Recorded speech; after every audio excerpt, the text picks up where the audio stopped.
I can't read Punjabi as well as I should. I would have a gutka and then listen on the radio and follow the lines. Is that fine?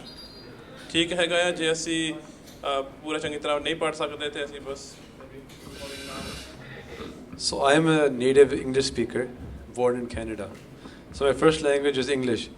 ਜਦੋਂ ਮੈਂ ਸੰਥਿਆ ਤੇ ਗਿਆ ਸੀ ਪਹਿਲੀ ਵਾਰੀ I couldn't read Punjabi at all. ਮੈਨੂੰ ਤਾਂ ਮਤਲਬ ਕਿ ਉੜਾੜਾ ਨਹੀਂ ਸੀ ਆਉਂਦਾ, ਮੁਹਾਨੀ ਨਹੀਂ ਸੀ ਆਉਂਦੀ, ਕੁਛ ਨਹੀਂ ਸੀ ਆਉਂਦਾ. ਉਦੋਂ ਸਿੰਘਾਂ ਨੇ ਇੱਦਾਂ ਕਿਹਾ ਉੱਥੇ ਜਿਹੜੇ ਸੰਥਿਆ ਦੇ ਰਹੇ ਸੀਗੇ, ਉਹ ਕਹਿੰਦੇ ਤੂੰ ਬਸ ਗੁਟਕਾ ਸਾਹਿਬ ਪੜ੍ਹ ਕੇ ਬਹਿ ਜਾ ਅਤੇ ਨਾਲ ਸੁਣੀ ਚੱਲ. ਅਤੇ ਉਦੋਂ ਬਸ ਗੁਰੂ ਸਾਹਿਬ ਨੇ ਕਿਰਪਾ ਕੀਤੀ ਅਤੇ ਮੈਨੂੰ ਉਦੋਂ ਪਾਠ ਆ ਗਿਆ. ਮੈਂ ਗੁਰਬਾਣੀ ਪੜ੍ਹ ਲੈਂਦਾ ਸੀ ਪਰ ਮੈਨੂੰ ਉੜਾੜਾ ਨਹੀਂ ਸੀ ਆਉਂਦਾ. I didn't know ਉੜਾੜਾ at all. So ਜੇ ਨਹੀਂ ਤੁਹਾਨੂੰ ਆਉਂਦਾ, if you can't understand, you can't read Bani by yourself, listening along is fine. It's acceptable. But udam karna to be able to read Bani yourself. So keep trying to learn. Guru Sahib is the teacher. If you do ardas to Guru Sahib and sit and read Gurbani, Sache Pasha Kirpa karnage. I've seen it happen with a lot of other Gursikhs as well that didn't know how to read at all, and they're now learning about parties. So it's totally possible. It's okay if you have to do part like this now while you're learning, but make an earnest effort to learn. Next question. If you are a child and are your sins forgiven? For example, if you are 18 or a teenager and you stole from someone or hit someone in anger as a child, how is this sin handled in Vaiguru's court? So if we're younger, how is it handled in Vaiguru's court?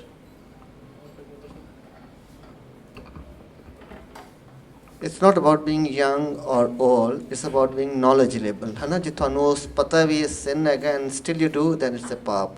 जे अनभुल होया वो बख्शा जाता है. जेड़ा जान के कीता जाता है, knowingly कीता जाता है, if you knew that this is wrong and still you do go ahead, then it's called wrong. है ना, ठीक है. In here the court, it's not punished. है ना, वो punishment नहीं होगी. छोटे बच्चे वास्ते punishment अलग होती है, बड़े वास्ते अलग होती है. तो पर wrong is wrong if it's done knowingly, and once wrong, you know now I have done one wrong and you repeat it, then it's a paap. Is it normal to have ras for Kirtan Gurbani one day but not the next?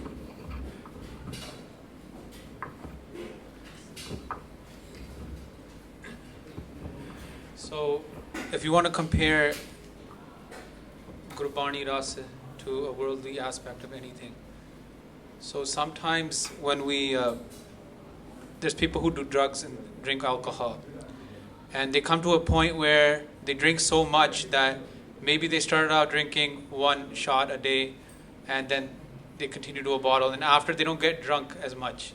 So they would need 2 bottles or 3 bottles or 4 bottles, and then eventually they'll be drinking all day, and that's the only way they're going to remain drunk.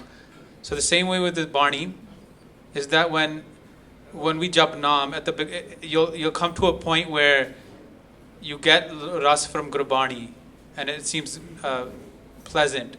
But then if you don't add to your nityanim or you don't increase it, then your ras level will just remain the same, it will decrease. So you have to keep increasing your nityanim, and in that way your ras that you feel from Gurbani will also increase.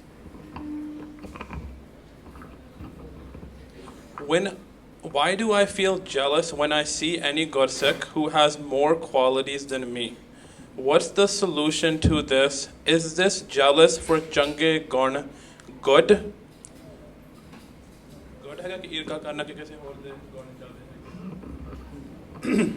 ईर्खा करनी तो किसी तरह भी good नहीं हैगी, ते रीस करनी is good. ठीक है, गुरबाणी चाहता है कि रीसा हाँ वो डिफरेंट वे च एक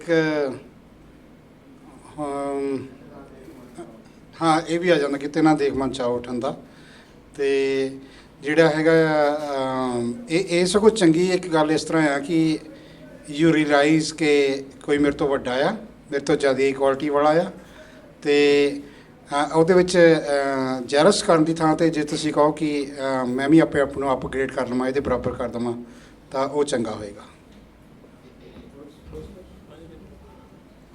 Okay, this is for Bhai Pritam Singh at his request. What is the difference between AKJ and Gurmat Babek? Why do they hate each other? You can't hate yourself, right? Maybe we don't hate ourselves. There's no difference. But nahi Guru Vivek channel was created by Guru Sikhs from Jatha, who wanted to do prachar in a little bit of on using videos.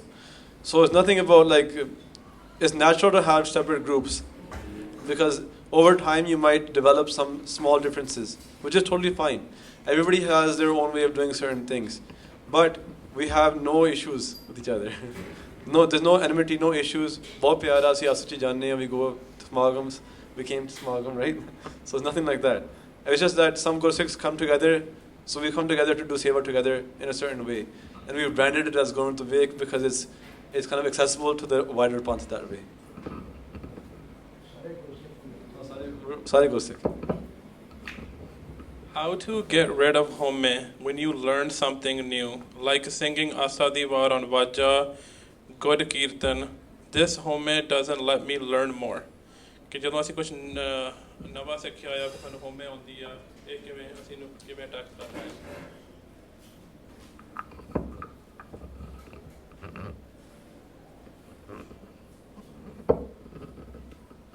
Waheguru ji ਕਾ ਖਾਲਸਾ ਵਾਹਿਗੁਰੂ ਜੀ ਕੀ ਫਤਿਹ।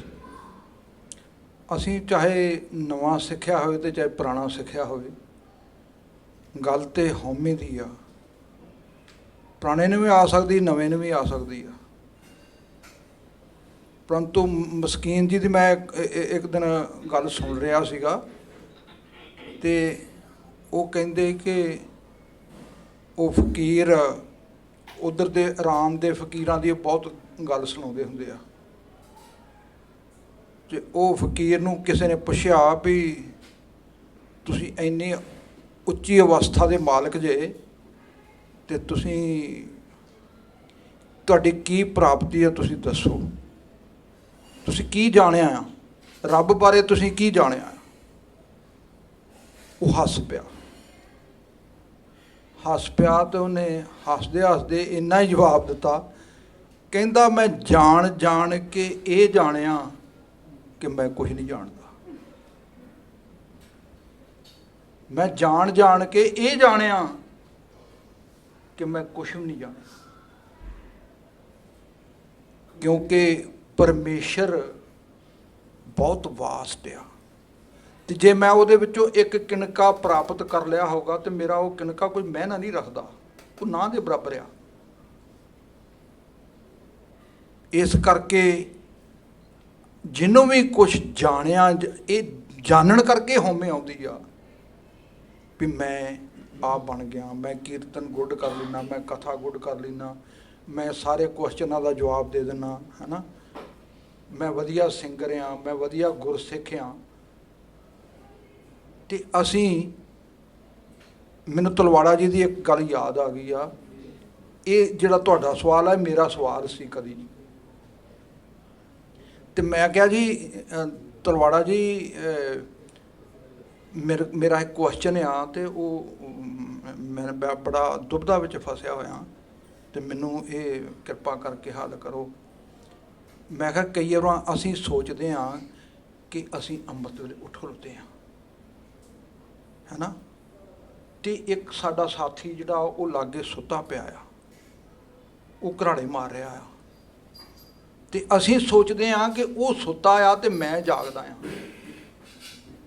ਮੈਂ ਨਾਮ ਜਪ ਰਿਹਾ ਵਾਂ, ਮੈਂ ਇਸ਼ਨਾਨ ਕਰ ਲਿਆ ਆ, ਸਾਰਾ ਕੁਛ ਕਰ ਲਿਆ ਆ, ਅਤੇ ਉਹ ਮਤਲਬ ਮੈਂ ਉਹਦੇ ਨਾਲੋਂ ਵਧੀਆ ਆ।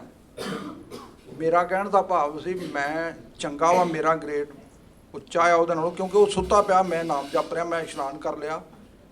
ਅਤੇ ਉਹ ਵੀ ਹੱਸਣ ਲੱਗ ਗਏ। ਮੈਨੂੰ ਕਹਿੰਦੇ ਇਹ ਕਿਹੜੀ ਵੱਡੀ ਗੱਲ ਆ, ਹੈਂ, ਤੁਸੀਂ ਇਹ ਕਿਉਂ ਨਹੀਂ ਸੋਚਦੇ ਕਿ ਜਿਹੜਾ ਸੁੱਤਾ ਪਿਆ ਉਹ ਪਤਾ ਨਹੀਂ ਕੀ ਕਰ ਰਿਹਾ। ਤੁਹਾਨੂੰ ਪਤਾ, ਮੈਨੂੰ ਤਾਂ ਗਿਆਨ ਨਹੀਂ, ਕੋਈ ਸੋਝੀ ਨਹੀਂ, ਲਾਈਟ ਨਹੀਂ ਆ। ਉਹ ਸੁੱਤਾ ਪਿਆ ਰੱਬ ਦੇ ਨਾਲ, ਉਹਦੀ ਸੁਰਤੀ ਜੁੜੀ ਆ, ਉਹ ਸਿਮਰਨ ਕਰ ਰਿਹਾ ਸੁੱਤਾ ਪਿਆ। ਉਹ ਕੀ ਪਤਾ ਗੁਰੂ ਸਾਹਿਬ ਦੇ ਦਰਸ਼ਨ ਕਰ ਰਿਹਾ, ਸੱਚਖੰਡ ਜਾ ਰਿਹਾ, ਨਾਮ ਸਿਮਰਨ ਕਰ ਲਿਆ, ਉਹਨੂੰ ਰਸ ਆ ਰਿਹਾ। ਤੁਹਾਨੂੰ ਤਾਂ ਨਹੀਂ ਪਤਾ।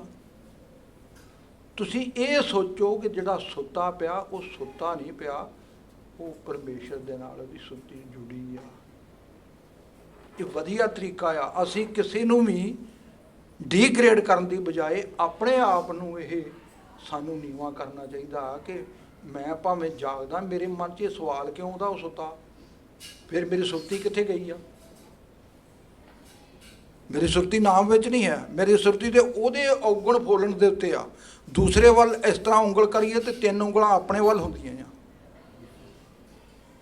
ਇਸੇ ਕਰਕੇ ਇਹ ਚੰਗਾ ਆ ਕਿ ਅਸੀਂ, ਚਾਹੇ ਸਾਨੂੰ ਕੀਰਤਨ ਆਇਆ, ਚਾਹੇ ਸਾਨੂੰ ਬਾਣੀ ਜ਼ਿਆਦੀ ਆਉਂਦੀ ਆ, ਚਾਹੇ ਸਾਨੂੰ ਬਹੁਤ ਗਿਆਨ ਹੋ ਗਿਆ ਵਾ, ਸਾਨੂੰ ਸਭ ਕੁਝ ਆ, ਪਰ ਫਿਰ ਵੀ ਅਸੀਂ ਆਪਣੇ ਆਪ ਨੂੰ ਨੀਵਾਂ ਕਰਨਾ। ਜੇ ਬੂਟੇ ਨੂੰ ਫਲ ਲੱਗਦਾ ਆ, ਉਹ ਬੂਟਾ ਝੁਕ ਜਾਂਦਾ ਆ, ਉਹ ਨੀਵਾਂ ਹੋ ਜਾਂਦਾ ਆ।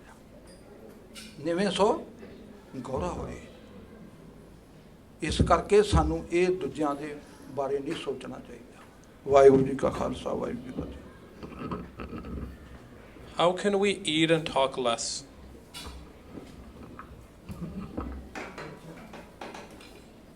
Eat and talk less. जो मुंह खा रहे होंगे तो फिर तो बोले नहीं जाना. When your mouth is full, you can't talk. So, okay, your question is eat less and talk less. है ना? That was the question. And वो वही करो फिर. हाँ जी, ਉਹਦਾ ਬਦਲ ਲੱਭ ਲਓ ਕੀ ਕਰਨਾ ਹੈਗਾ, ਹੈ ਨਾ? ਈਟ ਐਂਡ ਟਾਕ ਲੈਸ। ਆਪਣੇ ਆਪ ਨੂੰ ਮੈਂ ਸਮਝਾਉਣਾ ਹੈ ਵੀ ਖਾਣ ਦੇ ਸਵਾਦਾਂ ਤੋਂ ਬਚਣਾ। ਮਹਾਰਾਜ ਕਹਿੰਦੇ ਬਾਣੀ ਜੀ ਚੇਤੇ ਕਰ ਲਈਏ, ਅਲਪਹਾਰ ਸੁਲਭ ਸੁਨਿੰਦਰਾ ਦਇਆ ਸ਼ਮਾ ਤਨ ਪ੍ਰੀਤ, ਹੈ ਨਾ? ਘੱਟ ਗੁਰਮੁਖ ਸੋਈ ਸਹਿਸ ਵਾਵੇ, ਥੋੜਾ ਸੋਵੇਂ ਥੋੜਾ ਹੀ ਖਾਵੇ ਗੁਰਮੁਖ। ਇੱਕ ਮਹਾਰਾਜ ਦੇ ਉਪਦੇਸ਼ ਚੇਤੇ 'ਚ ਰੱਖਣੇ ਨੇ। ਹੋਰ ਆਪਾਂ ਦੇ ਕੋਲ ਕੋਈ ਇਹਦੇ ਵਾਸਤੇ ਯੁਕਤੀ ਨਹੀਂ ਹੈ, ਕੋਈ ਤਰੀਕਾ ਨਹੀਂ ਹੈਗਾ। ਆਪਣੇ ਆਪ ਨੂੰ ਸਮਝਾਉਣਾ ਹੀ ਹੈ, ਮਨ ਨੂੰ ਸਮਝਾਉਣਾ। ਹਾਂਜੀ, ਇਹ ਗਿਆਨ ਲੈਣਾ ਗੁਰੂ ਕੋਲੋਂ, ਅਤੇ ਗੁਰੂ ਦਾ ਗਿਆਨ ਹਿਰਦੇ 'ਚ ਰੱਖ ਲੈਣਾ, ਚੇਤੇ 'ਚ ਰੱਖਣਾ। ਗੁਰੂ ਕਹਿੰਦਾ, ਸਾਡਾ ਸਤਿਗੁਰੂ ਸਮਝਾਉਂਦਾ ਵੀ ਘੱਟ ਖਾਣਾ, ਘੱਟ ਬੋਲਣਾ, ਘੱਟ ਸੋਣਾ, ਅਤੇ ਉਹ ਜਿੰਨੀ ਲੋੜ ਆ ਓਨਾ ਖਾਓ। ਜਿਵੇਂ ਕੱਲ੍ਹ ਪਰਸੋਂ ਦੇ ਵਿੱਚ ਆਪਾਂ ਗੱਲ ਕੀਤੀ ਸੀਗੀ ਵੀ ਜਿੰਨੀ ਭੁੱਖ ਹੈ ਉਸ ਤੋਂ ਥੋੜ੍ਹਾ ਘੱਟ ਖਾ ਲਓ, ਹਾਂਜੀ। ਇਹਦਾ ਸਰੀਰ ਵੀ ਤੰਦਰੁਸਤ ਰਹੇਗਾ, ਅਤੇ ਚੇਤਾ ਜੇ ਬਾਣੀ ਵਿੱਚ ਹੈਗਾ ਅਤੇ ਬੋਲਣਾ ਵੀ ਘੱਟ ਜਾਏਗਾ, ਬੋਲਣਾ ਵੀ। ਸੇਵ ਕੀਤੀ ਸੰਤੋਖ ਹੈ ਜਿਹਨੇ ਸੱਚੋ ਸੱਚ 'ਤੇ ਆਇਆ, ਉਹਨੇ ਮੰਦੇ ਪੈਰ ਨਾ ਰੱਖਿਓ, ਕਰ ਸੁੱਖ ਤੇ ਧਰਮ ਕਮਾਇਆ, ਉਹਨੇ ਦੁਨੀਆ ਤੋੜੇ ਬੰਧਨਾ, ਅੰਨ ਪਾਣੀ ਥੋੜਾ ਖਾਇਆ। ਹਾਂਜੀ, ਸੋ ਇਹ ਬੰਧਨ ਤੋੜਨੇ ਨੇ ਆਪਾਂ। ਤੇ Our discussions about Sachkhand make it sound very materialistic and worldly. Isn't Sachkhand basically becoming one with the Creator? So, the concept of Sachkhand, Guru Sahib ji, Japji Sahib ji ਸਮਝਾਉਂਦੇ ਵੀ ਨਾਨਕ ਕਥਨਾ ਕਰੜਾ ਸਾਰ. So to explain what Sachkhand is like is as difficult as eating iron. So in that case, anything that Guru Sahib ji brought to this world, it was like a translation of Sachkhand. So we have Sangat here, we have a Gurdwara, we have people who are doing, inside the Gurdwara, they do Bhajan Bandagi, specifically Kirtan. And all of that is a translation of what happens in Sachkhand. In Sachkhand, there is a darbar. In Sachkhand, there are bhagats uthe baith ke tap karte hai, bhakti karte hai.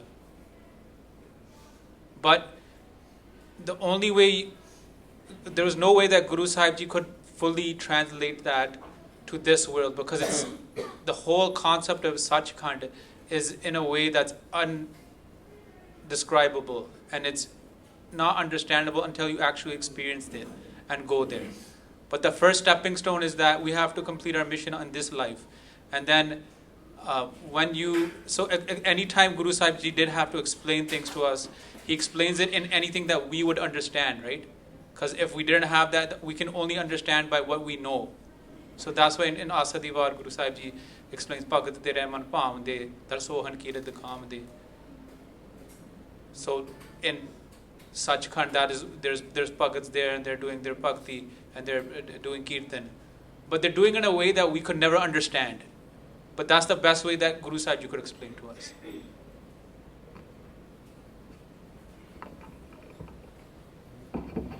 As an Amritari Sikh, should I keep doing my Nitnem even if I don't understand most of it? Nitnem karna chahiਦਾ ਆ ਭਾਵੇਂ ਸਾਨੂੰ ਸਮਝ ਨਹੀਂ ਆਉਂਦੀ. Even if I start doing it with the meanings, I may not be able to finish it even in one day. So ਫਿਰ ਵੀ Nitnem ਕਰਨਾ ਚਾਹੀਦਾ ਹੈ ਕਿ ਨਹੀਂ? ਹਾਂਜੀ, ਨਿਤਨੇਮ ਜ਼ਰੂਰ ਕਰਨਾ ਚਾਹੀਦਾ, ਚਾਹੇ ਸਮਝ ਆਵੇ ਚਾਹੇ ਨਾ ਆਵੇ. ਇਹ ਬਿਨਾਂ ਸਮਝ ਆਏ ਤੋਂ ਵੀ ਤੁਹਾਡਾ ਲੇਖੇ ਵਿੱਚ ਹੈ. ਜਿਹੜਾ ਸਮਝ ਕੇ ਆਉਂਦਾ ਹੈ ਤਾਂ ਹੋਰ ਵੀ ਬਹੁਤ ਜ਼ਿਆਦਾ ਇੰਪੋਰਟੈਂਟ ਹੈ. ਬਾਣੀ ਦੀ ਆਪਣੀ ਇੱਕ ਪਾਰਸ ਕਲਾ ਹੈਗੀ ਆ, ਉਹ ਕਈ ਵਾਰੀ ਤੁਹਾਨੂੰ ਅੰਦਰੋਂ ਹੀ ਉਹਦਾ ਅਰਥ ਦੱਸ ਦਿੰਦੀ ਹੈ ਜੇ ਤੁਸੀਂ ਪਿਆਰ ਨਾਲ ਕਰਦੇ ਆ. ਵਾਹਿਗੁਰੂ ਜੀ. ਹਾਂਜੀ, ਅਤੇ ਜਿਹੜੇ ਜਿੱਥੇ ਤੱਕ ਬਾਣੀ ਦੇ ਅਰਥਾਂ ਦੀ ਗੱਲ ਹੈਗੀ ਆ, ਅਰਥ ਜਿਹੜੇ ਆ ਕਈ ਗੁਰਮੁਖਾਂ ਤੋਂ ਮੈਂ ਪੁੱਛਿਆ, ਉਹ ਕਹਿੰਦੇ ਕਿ ਗੁਰਬਾਣੀ ਦੇ ਬੈਸਟ ਜਿਹੜੇ ਅਰਥ ਆ ਉਹ ਗੁਰਬਾਣੀ ਹੀ ਕਰਦੀ ਆ, ਤਾਂ ਦੂਜੇ ਜਿਹੜੇ ਅਰਥ ਆ ਉਹ ਇੰਨੇ ਨਹੀਂ ਹੁੰਦੇ ਵੇਲੇ.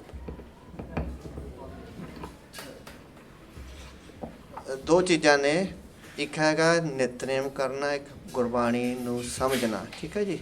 ਸਾਨੂੰ ਦੋ ਹੁਕਮ ਹੈਗੇ, ਰਹਿਤ ਮਰਿਆਦਾ ਪੜ੍ਹੋਗੇ. ਨਿਤਨੇਮ ਹੁਕਮ ਹੈ, ਹਰ ਸਿੱਖ ਨੇ ਨਿਤਨੇਮ ਕਰਨਾ.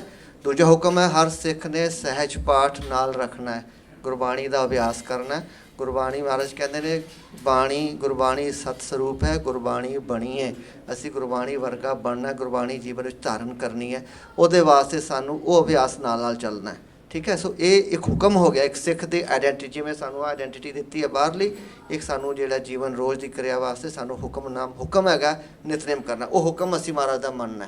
ਅਤੇ ਨਾਲ ਦੂਜਾ ਹੁਕਮ ਹੈ ਬਾਣੀ ਨੂੰ ਵੱਧ ਤੋਂ ਵੱਧ ਉਹ ਬਾਣੀ ਨੂੰ ਜੀਵਨ ਦਾ ਅੰਗ ਬਣਾ ਕੇ ਉਹਨੂੰ ਸਮਝਦੇ ਜਾਣਾ. ਮਹਾਰਾਜ ਦੀ ਕਿਰਪਾ ਨਾਲ ਤੁਹਾਨੂੰ ਬਾਣੀ ਦੇ ਅਰਥ ਖੁੱਲ੍ਹਦੇ ਨੇ, ਗੁਰਸਿੱਖਾਂ ਦੀ ਸੰਗਤ ਨਾਲ ਖੁੱਲ੍ਹਦੇ ਨੇ. ਗੁਰਮੁਖਾਂ ਨੇ ਪੁਸਤਕਾਂ ਲਿਖ ਦਿੱਤੀਆਂ, ਉਸ ਟੀਕਾ ਤੋਂ, ਉਹਨਾਂ ਪੁਸਤਕਾਂ ਤੋਂ ਆਪਣਾ ਵੀ can take help from those books, ਹੈ ਨਾ. ਲੋਟ ਆਫ ਬੁੱਕਸ, ਹੈ ਨਾ. ਬਹੁਤ ਸਾਰੇ ਗੁਰਸਿੱਖਾਂ ਨੇ ਮਿਹਨਤ ਕੀਤੀ, ਜਿਹਨਾਂ ਨਾਲ ਅਭਿਆਸ ਹੋਇਆ, ਅੰਦਰੋਂ ਅਨੁਭਵ ਹੋਇਆ, ਅਤੇ ਗੁਰਬਾਣੀ ਦੇ ਅਰਥ ਉਹਨਾਂ ਨੂੰ ਆਏ, ਹੈ ਨਾ. ਸੋ ਗੁਰਬਾਣੀ ਦੇ ਉੱਤੇ ਭਾਈ ਸਾਹਿਬ ਨੇ ਲਗਾ ਮਾਤਰਾ ਦੀ ਵਿਲੱਖਣਤਾ ਇੱਕ ਪੁਸਤਕ ਲਿਖ ਦਿੱਤੀ ਹੈ ਨਾ. ਇਸ ਤਰ੍ਹਾਂ ਦੀ ਪੁਸਤਕਾਂ ਪੜ੍ਹਾਂਗੇ, ਫਿਰ ਉਹ ਅਰਥ ਵੀ ਖੁੱਲ੍ਹ ਜਾਣਗੇ. Then it becomes your part of life. Then when you are doing part, you don't have to translate it into Punjabi or English or whatever. Gurbani becomes your first language. So ਜਿਵੇਂ ਤੁਸੀਂ ਗੁਰਬਾਣੀ ਸੁਣ ਰਹੇ ਹੋ, ਉਸ ਤਰ੍ਹਾਂ ਹੀ ਗੁਰਬਾਣੀ ਨੂੰ ਤੁਹਾਡਾ brain ਗ੍ਰਹਿਣ ਕਰਦਾ ਪਿਆ. ਭਾਈ ਸਾਹਿਬ ਨੇ ਇੱਕ ਥਾਂ ਲਿਖਿਆ, ਗੁਰਬਾਣੀ ਜਿਹੜੀ ਗਾਉਣੀ ਆ ਨਾ, ਇਹ ਦਰ ਦੀ ਕਾਰ ਹੈਗੀ ਆ. ਸਾਨੂੰ ਸਮਝ ਆਉਂਦੀ ਆ ਜਾਂ ਨਹੀਂ ਆਉਂਦੀ. ਆਪਾਂ ਜਦੋਂ ਗੁਰਬਾਣੀ ਆਮ ਤੌਰ 'ਤੇ ਪੜ੍ਹਦੇ ਹਾਂ ਉਹਦਾ, ਅਤੇ ਜਦੋਂ ਆਪਾਂ ਕੀਰਤਨ ਸੁਣਦੇ ਹਾਂ ਜਾਂ ਕਰਦੇ ਹਾਂ, ਉਹਦਾ ਬਹੁਤ ਡਿਫਰੈਂਸ ਆ. ਜਦੋਂ ਗੁਰਬਾਣੀ ਰਾਗ ਦੇ ਅੰਦਰ, ਰਿਦਮ ਦੇ ਅੰਦਰ ਗਾਈ ਜਾਂਦੀ ਆ, ਅਤੇ ਉਹ ਆਪਣੇ ਆਪ ਹੀ ਉਹਦੇ ਅਰਥ ਜਿਹੜੇ ਆ ਉਹ ਸਪਸ਼ਟ ਹੁੰਦੇ ਆ, ਮਹਿਸੂਸ ਹੋ ਜਾਂਦੇ ਆ, ਅੰਦਰੋਂ ਆਦਮੀ ਨੂੰ ਮਹਿਸੂਸ ਹੁੰਦੇ ਆ. ਇਸ ਕਰਕੇ ਗੁਰਬਾਣੀ ਜਿਹੜੀ ਹੈ ਦਰ ਦੀ ਕਾਰ ਵੀ ਆ, ਅਤੇ ਇਹਦੀ ਸਮਝ ਵੀ. ਤਾਂ ਹੀ ਗੁਰੂ ਸਾਹਿਬ ਨੇ ਸਾਰੀ ਗੁਰਬਾਣੀ ਦੇ ਵਿੱਚ ਲਿਖਿਆ, ਇਹਨੂੰ ਗਾਉਣ ਦਾ ਹੁਕਮ ਹੈ. ਗੁਰਬਾਣੀ ਗਾਓ ਭਾਈ, ਉਹ ਸਫਲ ਸਦਾ ਸੁਖਦਾਈ.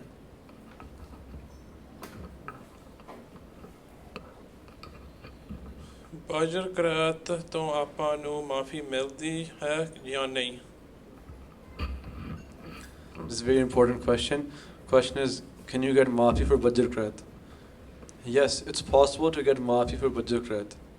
But we have to understand what happens when you do Bajirkrat. ਜਦੋਂ ਕੋਈ Bajirkrat ਕਰ ਲਵੇ, at that time, ਜਿਹੜਾ ਆਪਣਾ ਭਾਂਡਾ ਹੁੰਦਾ ਨਾ, ਜਿਹੜਾ ਅੰਦਰਲਾ ਭਾਂਡਾ ਹੁੰਦਾ, it gets a hole in it, right?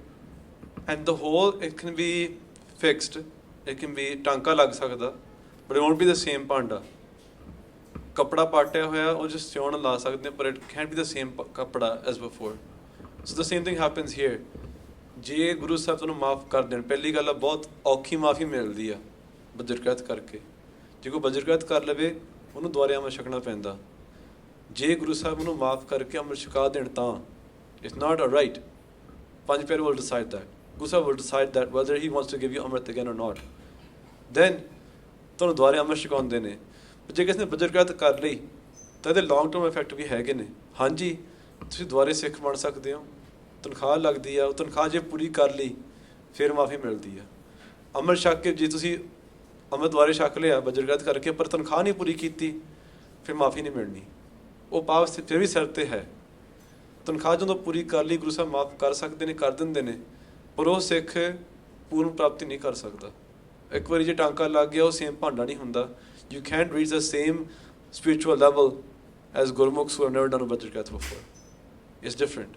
ਇਹ ਮਤਲਬ ਇਹ ਗੱਲ ਅਨੁਭਵੀ ਗੁਰਮੁਖਾਂ ਤੋਂ ਪਤਾ ਲੱਗੀ ਆ। It's not in writing anywhere, but ਇਹ ਸੀਨਾ ਵਸੀਨਾ ਗੁਰਸਿੱਖਾਂ ਨੂੰ ਗੱਲ ਪਤਾ ਹੁੰਦੀ ਹੈ।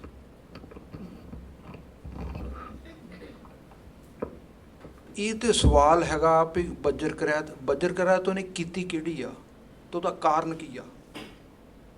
ਸਭ ਤੋਂ ਮੇਨ ਗੱਲ ਇਹ ਹੈਗੀ ਆ ਵੀ ਹੁਣ ਕੇਸ ਕਿਸੇ ਦੇ ਕਤਲ ਹੋਏ ਆ, ਉਹ ਲੰਗਰ ਪਕਾ ਰਿਹਾ ਤੇ ਅੱਗ ਦੇ ਨਾਲ ਉਹਦੇ ਕੇਸ ਜਿਹੜੇ ਆ ਉਹਨਾਂ ਦਾ ਨੁਕਸਾਨ ਹੋ ਗਿਆ। ਉੱਥੇ ਬਜਰਕਰੈਤ ਆ, ਕੇਸ ਦੀ ਬੇਅਦਬੀ ਬਜਰਕਰੈਤ ਆ, ਪਰ ਕਾਰਨ ਉਹਦਾ ਕੀ ਆ? ਉਹ ਸਿੱਖਾਂ ਵਾਸਤੇ ਲੰਗਰ ਤਿਆਰ ਕਰ ਰਿਹਾ, ਉਹਨੂੰ ਮਾਫੀ ਮਿਲ ਜਾਂਦੀ ਆ, ਹੈ ਨਾ। ਇੱਕ ਬੰਦਾ ਆ ਉਸਨੇ ਜਾਣ ਬੁੱਝ ਕੇ ਆਪਣੇ ਕੇਸ ਕਤਲ ਕੀਤੇ ਆ, ਉਹਨੂੰ ਮਾਫੀ ਨਹੀਂ, ਉਹਨੂੰ ਤਨਖਾਹ ਲੱਗਦੀ ਆ। ਨੰਬਰ 2, ਜਿਹੜੀਆਂ 3 ਬਜਰਕਰੈਤਾਂ ਇਹਨਾਂ ਦੀ ਤੇ ਜਿਹੜੀ ਚੌਥੀ ਬਜਰਕਰੈਤ ਆ ਪਰ ਇਸਤਰੀ ਤੇ ਪਰ ਪੁਰਸ਼ਗਮ, ਉਹਨਾਂ ਦਾ ਬਹੁਤ ਡਿਫਰੈਂਸ ਆ ਇਹਨਾਂ ਤਿੰਨਾਂ ਨਾਲੋਂ। ਇਹਨਾਂ ਦੀ ਸਜ਼ਾ ਤਿੰਨਾਂ ਦੀ ਘੱਟ ਆ, ਉਹਦੀ ਇਕੱਲੇ ਹੀ ਇੱਕ ਬਜਰਕਰੈਤ ਦੀ ਜਿਹੜੀ ਇਹਨੂੰ ਮੇਨ ਗਿਣਿਆ ਗਿਆ। ਜਿਹਨੇ ਉਹ ਬਜਰਕਰੈਤ ਕਰ ਲਈ ਆਪਣੇ ਕਰੈਕਟਰ ਤੋਂ ਉਹ ਲੂਜ਼ ਹੋ ਗਿਆ, ਉਹ 5 ਪਿਆਰਿਆਂ 'ਚ ਦੁਬਾਰਾ ਨਹੀਂ ਲੱਗ ਸਕਦਾ। ਸਾਰੀ ਉਮਰ ਵਿੱਚ ਉਹਨੂੰ 5 ਪਿਆਰਿਆਂ ਦੀ ਸੇਵਾ ਵਿੱਚ ਨਹੀਂ ਲਾਉਂਦੇ ਗੁਰਸਿੱਖ। ਕਹਿੰਦੇ ਇਹ ਬੇਅਤਬਾਰਾ, ਇਹਦਾ ਕੋਈ ਅਤਬਾਰ ਨਹੀਂ ਆ। ਉੱਥੇ ਤੇ ਧੀਆਂ ਨੇ ਵੀ ਆਉਣਾ, ਉੱਥੇ ਆਪਣੇ ਮਾਵਾਂ ਨੇ ਵੀ ਆਉਣਾ, ਉੱਥੇ ਬੱਚੀਆਂ ਨੇ ਵੀ ਆਉਣਾ, ਤੇ ਉਹਦੀਆਂ ਅੱਖਾਂ ਵਿੱਚ ਉਹਨਾਂ ਪ੍ਰਤੀ ਕੀ ਆ, ਕੀ ਸਤਿਕਾਰ ਆ। ਇਸ ਕਰਕੇ ਉਹਨੂੰ 5 ਪਿਆਰਿਆਂ ਦੀ ਸੇਵਾ ਨਹੀਂ ਮਿਲਦੀ। ਜਿਹੜਾ ਕਾਰਨ ਆ ਉਹ ਮੁੱਖ ਰੱਖਿਆ ਜਾਂਦਾ ਵਾ ਕਿ ਇਹਦਾ ਬਜਰਕਰੈਤ ਹੋਣ ਦਾ ਕਾਰਨ ਕੀ ਆ, ਇਸ ਕਰਕੇ ਉਹਦੇ ਤੇ ਮਾਫੀ ਮਿਲਦੀ ਆ। Yes, I have a question in regards to that. Like you have the physical krat, right? Like you physically do it. Well, what happens if you're dreaming and something happens in your dream that's a krat? That's happened in your dream. It hasn't happened physically. Yeah. So my question is, what happens if you have a sofna that's not a good sofna, or whatever the case may be, and it happens in that? That's Yes. not really a krat, right? So yeah, it's not a bajirkrat if it happens in your dream or in your mind. It's not a bajirkrat, ਪਰ ਪਾਪ ਹੈਗਾ ਤੇ ਪਾਪ ਬਹੁਤ ਵੱਡਾ ਆ। Any Gursikh in good standing would not have those kind of furne or those kind of dreams. ਜੇ ਹੁੰਦਾ there's something ਆਪਣਾ ਅੰਦਰ ਝਾਤੀ ਮਾਰਨੀ ਚਾਹੀਦੀ ਹੈ ਵੀ something's wrong with my Jeevan, I'm not doing ਭਜਨ ਮੰਦਗੀ, ਮੇਰੇ ਕੋਲ ਰੈਸਟ ਢਿੱਲ ਹੋਣੀ ਹੈ ਤਾਂ ਕਰਕੇ ਇਹੋ ਜਿਹੇ ਸੁਪਨੇ ਆ ਰਹੇ ਆ, ਇੱਦਾਂ ਹੋਣਾ ਨਹੀਂ ਚਾਹੀਦਾ। ਸੋ ਜੇ ਹੋ ਰਿਹਾ ਤਾਂ you need to fix ourselves. What if like you break, like you do Bajirkrat, but galti? So the question was, what if you do Bajirkrat by accident? ਸਵਾਲ ਇਹ ਸੀਗਾ ਕਿ ਜੇ ਬਜਰਕ੍ਰਿਤ ਗਲਤੀ ਨਾਲ ਕਰ ਲਈ ਤਾਂ ਫਿਰ ਕੀ ਉਹਦੀ ਕੀ ਸਜ਼ਾ ਹੁੰਦੀ ਹੈ। ਸੋ ਦਿਸ ਇਜ਼ ਦ ਸੇਮ ਜਿਵੇਂ ਭਾਈ ਸਾਹਿਬ ਸਮਝਾਉਂਦੇ ਸੀਗੇ, ਜੇ ਕੋਈ ਗੱਲ ਗਲਤੀ ਨਾਲ ਹੋ ਗਈ ਹੋਵੇ, but there's a difference of intent, right? Intent matters. So ਤੁਸੀਂ ਕਿਸੇ ਬੱਸ ਵਿੱਚ ਖੜੇ ਹੋ ਤੇ the bus moves and it's very packed bus and your body touches another person's body, it's not a Bajirkrat. But you do the same action outside of the bus, right? It's a Bajirkrat, right? It's the same thing. The intent matters. If you bump into somebody, that's not a Krat, right? But you go and touch somebody on purpose, that's a Krat. If you were, let's say, कोई accident हो गया, जे किसी का accident हो जाए, ते accident में जे case कतल हो जान, it's not a Bajirkrat. उन्होंने जानबूझ के कुछ नहीं किया, पर जे वो जान के जाके case कतल करना, फिर Bajirkrat है. So difference of intent matters. Your motivation, your intent matters. ਜਿਹੜੀ ਮਾਸ ਵਾਲੀ ਗਲਤੀ ਆ ਉਹ ਤਾਂ ਜੇ ਵਿਵੇਕ ਨਹੀਂ ਰੱਖਦੇ ਤਾਂ ਹੋ ਸਕਦਾ, ਉਹਦਾ ਜਿਹੜੇ ਵਿਵੇਕੀ ਸਿੰਘ ਉਹਨੂੰ ਤਾਂ ਪ੍ਰੋਬਲਮ ਆਉਂਦੀ ਨਹੀਂ ਕਦੇ ਵੀ ਗਲਤੀ ਨਾਲ ਹੋ ਜਾਵੇ। ਇਹ ਗਲਤੀ ਨਾਲ ਹੋ ਨਹੀਂ ਸਕਦਾ, ਤੰਬਾਕੂ ਵਾਲਾ ਵੀ ਗਲਤੀ ਨਾਲ ਨਹੀਂ ਹੋ ਸਕਦਾ। But there could be an example of something, let's say you fall into or you hit something by accident, someone throws something at you, right? Those things are not that's not a gulti you did. ਸੋ ਉਹਦੀ ਫਿਰ ਮਾਫੀ ਹੁੰਦਾ different ਉਹਦਾ ਗੁਰੂ ਸਾਹਿਬ ਮਾਫ ਕਰਦੇ ਆ One example is also medical. Medical ਜਾਂ so medical ਜੇ ਕਿਸੇ ਨੂੰ ਸਰਜਰੀ ਕਰਨੀ ਪਵੇ ਸਰਜਰੀ ਕਰਨੀ ਪੈ ਗਈ ਆ ਜਿੱਦਾਂ ਇਨਗਰੀਡੀਐਂਟਸ ਆ ਹਾਂਜੀ ਇਹਦੇ ਵਿੱਚ ਕੋਈ ਗਲਤੀ ਨਾਲ ਕੋਈ ਖਾਧਾ ਜਾਂਦਾ ਆ ਹੈ ਤੇ ਉਹ ਵੀ ਉਹਨੂੰ ਅੰਮ੍ਰਿਤ ਛਕਾਇਆ ਜਾਂਦਾ ਆ ਪਰ ਉਹਨੂੰ ਸਜ਼ਾ ਥੋੜੀ ਲੱਗਦੀ ਆ ਉਹਨੂੰ ਨਾ ਮਾਤਰ ਸਜ਼ਾ ਲੱਗਦੀ ਆ ਉਹ ਜਿਹੜਾ ਜਿਹਨੇ ਇੰਟੈਂਸ਼ਨਲੀ ਕੁਝ ਕੀਤਾ ਹੋਵੇ ਉਹਨੂੰ ਕੁੱਟ ਪੂਰੀ ਪੈਂਦੀ ਆ ਆਹ ਦਿਸ ਡਿਫਰੈਂਸ ਜਿਹੜੇ ਕੋਈ ਸਰਜਰੀ ਹੋ ਜਾਵੇ ਉਹਨੂੰ ਵੀ ਪੇਸ਼ ਉਹ ਅੰਮ੍ਰਿਤ ਦੁਆਰੇ ਛਕ ਤੇ ਪੇਸ਼ ਹੁੰਦੇ ਨੇ but not the same as ਬਜਰਕ੍ਰਿਤ ਜੇ ਕੋਈ ਆਪ ਚਾਹੇ ਕੇਸ ਕਤਲ ਕਰ ਲਵੇ ਉਹਨੂੰ ਦੁਆਰੇ ਸੇਵਾ 'ਚ ਨਹੀਂ ਕਦੇ ਲਾਉਂਦੇ ਹੁੰਦੇ ਜੇ ਕਿਸੇ ਨੂੰ ਸਰਜਰੀ ਕਰਨੀ ਪਵੇ ਕਿਸੇ ਮੈਡੀਕਲ ਰੀਜ਼ਨ ਵਾਸਤੇ ਉਹ ਗੁਰੂ ਸਾਹਿਬ ਸਿੱਧਾ ਮਾਫ ਕਰ ਦਿੰਦੇ ਨੇ ਜਿਸ ਤਰ੍ਹਾਂ ਕਈ ਵਾਰੀ ਕੀ ਹੁੰਦਾ ਮੈਡੀਕਲ ਰੀਜ਼ਨ ਦੇ ਕਰਕੇ ਕਈ ਵਾਰੀ ਜਿਹੜਾ MRI ਦੇ ਸਕੈਨਸ ਹੁੰਦੇ ਨੇ ਉਹਦੇ ਸਰਵਲੋ ਜਾਂ ਮੈਟਲ ਜਾ ਨਹੀਂ ਦਿੰਦੇ ਉਹ ਕੀ ਸਿਨੈਰੀਓ ਹੋਏਗਾ ਇਟਸ ਦ ਸੇਮ ਥਿੰਗ ਜਿਵੇਂ ਅੰਮ੍ਰਿਤ ਸੰਚਾਰ ਵਾਸਤੇ ਜਦੋਂ ਆਪਾਂ ਕੋਈ ਜਿਵੇਂ ਕੋਈ ਸਰਜਰੀ ਹੁੰਦੀ ਆ ਉਦੋਂ ਕੇਸ ਕਤਲ ਹੁੰਦੇ ਨੇ ਹੁੰਦਾ ਆ ਰਾਈਟ ਪਰ ਲਾਈਫ ਸੇਵਿੰਗ ਸਰਜਰੀਜ਼ ਵਾਸਤੇ ਗੁਰਸਿੱਖਾਂ ਦਾ ਸਾਰਿਆਂ ਦਾ ਮਤਾ ਹੀ ਹੁੰਦਾ ਵੀ ਉਹ ਦੁਆਰੇ ਪੇਸ਼ ਹੋ ਜਾਵੇ ਅੰਮ੍ਰਿਤ ਸੰਚਾਰ ਵਿੱਚ ਅਤੇ ਜਿਹੜੇ ਕਕਾਰਾਂ ਦੀ ਗੱਲ ਵੀ ਇੱਦਾਂ ਹੀ ਹੁੰਦੀ ਹੈ ਜੇ ਕੋਈ ਤੁਹਾਨੂੰ MRI ਕਰਨੀ ਪਵੇ ਅਤੇ ਕਕਾਰ ਉਦੋਂ ਲਾਉਣੇ ਪੈਂਦੇ ਨੇ it's a situation similar to the surgeries or to taking a flight where it's not like ਆਪਾਂ ਇੱਦਾਂ ਨਹੀਂ ਕਹਿ ਰਹੇ ਕਿ ਤੁਸੀਂ ਕਰੋ ਜਾ ਕੇ ਪਰ ਜੇ ਕੋਈ ਕਰ ਲਵੇ we understand right ਉਹਦੀ ਗਲਤੀ ਮਾਫ ਕਰਾ ਲਵੇ ਆ ਕੇ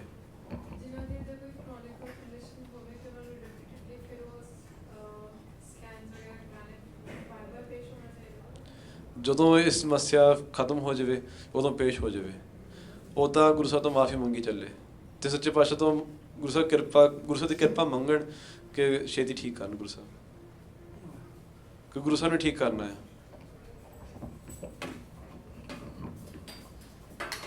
ਕਿ 84 ਲੱਖ ਦੇ ਗੰਢ ਤੋਂ ਬਾਅਦ ਇੱਕ ਵਾਰੀ ਮਨੁੱਖਾ ਦੇਹੀ ਮਿਲਦੀ ਹੈ ਕਿਉਂਕਿ ਬਹੁਤ ਵਾਰ ਸੁਣਿਆ ਕਿ ਕੋਈ ਪਿਛਲੇ ਜਨਮ ਵਿੱਚ ਕਿਸੇ ਦੀ ਧੀ ਸੀ ਤੇ ਕਿਸੇ ਦਾ ਪੁੱਤ ਸੀ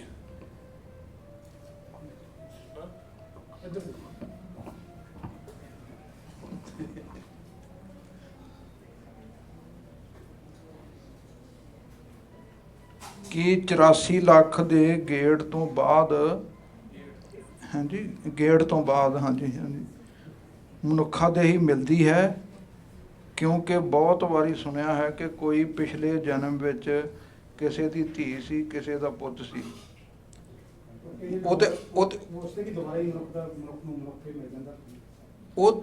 ਉਹ ਤੇ ਹੈ ਹੀ ਆ ਮਹਾਰਾਜ ਨੇ 84 ਲੱਖ ਜੂਨ ਭੁਗਤਾਨ ਤੋਂ ਬਾਅਦ ਵਿੱਚ ਇਹ ਵਾਰੀ ਆਉਂਦੀ ਆ ਮਹਾਰਾਜ ਨੇ ਗੁਰਬਾਣੀ ਵਿੱਚ ਵੀ ਇਹਦੇ ਸੰਕੇਤ ਦਿੱਤੇ ਆ ਭਈ ਕਈ ਜਨਮ ਪੈ ਕੀਟ ਪਤੰਗਾ ਕਈ ਜਨਮ ਗਜ ਮੀਨ ਕਰੰਗਾ ਤੇ ਫਿਰ ਲੱਖ 84 ਜੂਨ ਉਪਾਈ ਮਾਨਸ ਕੋ ਪ੍ਰਭ ਦੀ ਵਡਿਆਈ ਇਸ ਪੌੜੀ ਤੇ ਜੋ ਨਰ ਚੁੱਕੇ ਸੋ ਆਏ ਜਾਏ ਦੁੱਖ ਪਾਏਂਦਾ ਇਹਦਾ ਮਤਲਬ ਉਸ ਪੌੜੀ ਤੋਂ ਉਹਨਾਂ ਜੂਨਾਂ ਨੂੰ ਭੁਗਤਣ ਤੋਂ ਬਾਹਰ ਮਨੁੱਖਾ ਦੇਹੀ ਮਿਲੀ ਆ ਇਨਸਾਨ ਨੂੰ ਤੇ ਜੇ ਇਸ ਮਨੁੱਖਾ ਜਨਮ ਦਾ ਲਾਹਾ ਨਾ ਲਿਆ ਜੋ ਭਈ ਪ੍ਰਾਪਤ ਮਨੁੱਖ ਦੇ ਹੁਰੀਆ ਗੋਬਿੰਦ ਮਿਲਣ ਕੀ ਇਹ ਤੇਰੀ ਬਰੀਆ ਉਹ ਇੱਥੋਂ ਚੁੱਕ ਗਿਆ ਤਾਂ ਫਿਰ ਉਹਨੇ ਉਸ 84 ਦੇ ਗੇੜ ਵਿੱਚ ਪੈ ਜਾਣਾ ਹੈ ਫਿਰ ਪਤਾ ਨਹੀਂ ਕਿੰਨਾ ਚਿਰ ਉਹਨੂੰ ਲੱਗਣਾ ਆ ਇਸ ਗੇੜ ਨੂੰ ਪੂਰਾ ਕਰਨ ਵਾਸਤੇ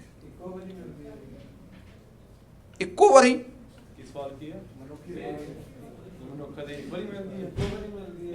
ਨਹੀਂ ਇਹ ਤੇ ਬਹੁਤ ਵਾਰੀ ਹੋਇਆ ਆ ਵੀ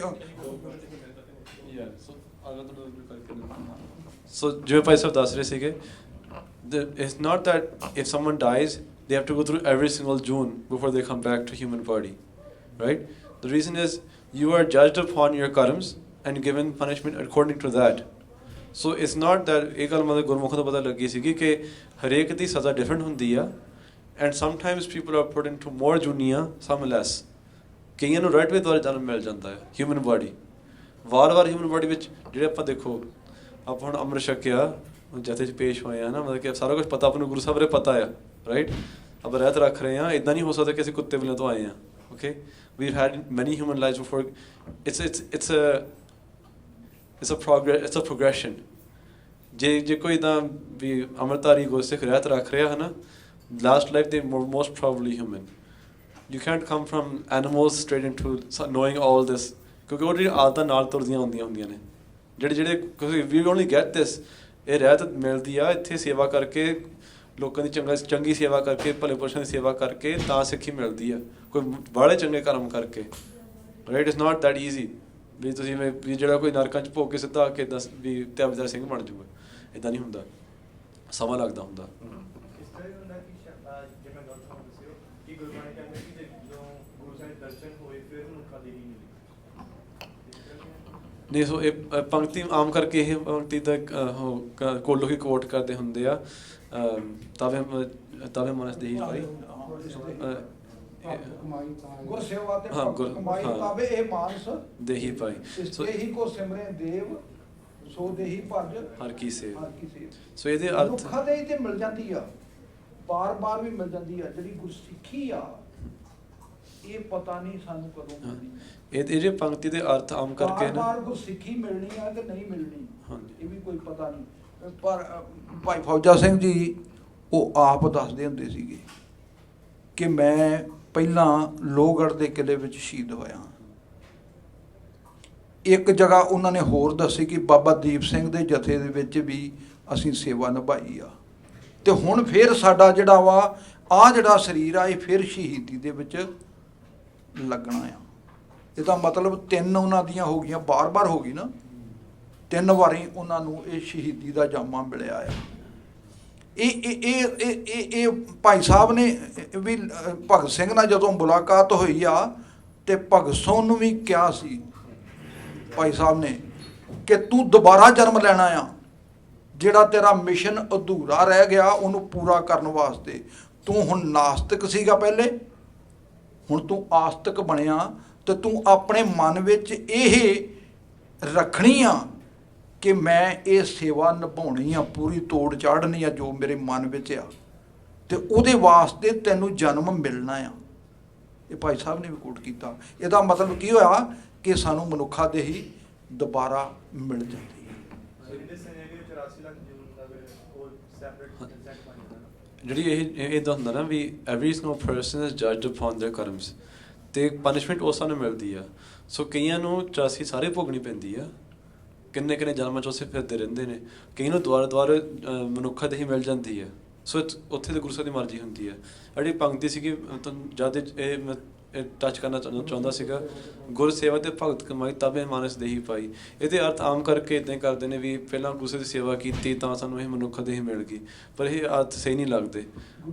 ਇਹਦੀ ਸੇਵਾ ਨਹੀਂ, ਸੋ ਇੱਥੇ ਪੰਕਤੀ ਦੇ ਅਰਥ ਕਹਿੰਦੇ ਗੁਰ ਸੇਵਾ ਤੇ ਭਗਤ ਕਮਾਈ ਤਾਬੇ ਮਾਨਸ ਦੇਹੀ ਪਾਈ ਦਾ ਮਤਲਬ ਇਹ ਆ ਵੀ ਜਿਹਨੇ ਗੁਰੂ ਸੇਵਾ ਦੀ ਸੇਵਾ ਕੀਤੀ ਤੇ ਭਗਤੀ ਕਮਾਈ ਕੀਤੀ ਆ, ਉਹਦਾ ਆਪਾਂ ਮੰਨ ਸਕਦੇ ਹਾਂ ਕਿ ਮਾਨਸ ਦੇਹੀ ਪਾਈ ਆ, ਨਹੀਂ ਤਾਂ ਬਾਕੀ ਸਾਰੇ ਪਸ਼ੂ ਹੁੰਦੇ ਆ।